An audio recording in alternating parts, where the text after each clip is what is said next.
Hi, I'm James Price, Chief Executive of Transport for Wales, and we're up in Taffswell today, actually.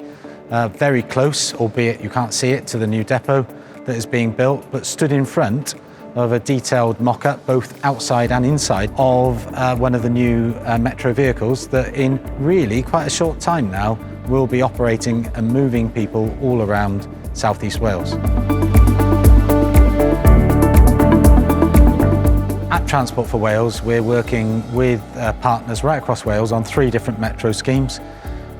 South Wales Metro, North Wales Metro and Swansea Bay Metro, which obviously cover different geographic parts of Wales, and they're all at different stages of their development.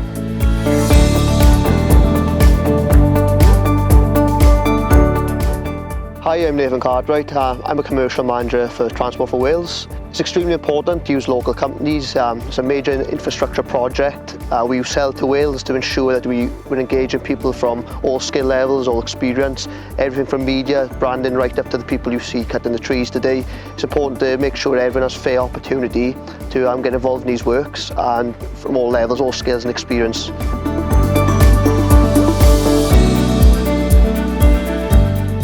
I'm Louise Abbey. I'm the Environment and Sustainability Specialist for Balfour Beatty Rail.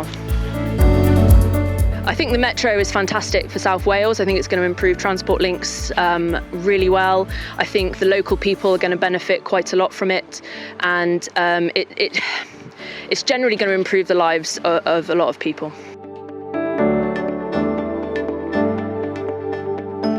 Metro is all about trying to make people's lives easier by making it as easy as it possibly can be to travel around an area, in this instance South East Wales, in the most sustainable form possible. And that will mean integrating trams, trains, walking and cycling and bus. Overall, everyone will see new trains, new rolling stock with greater capacity, running at higher frequencies, and most important of all, it's going to be much, much greener and better for the environment.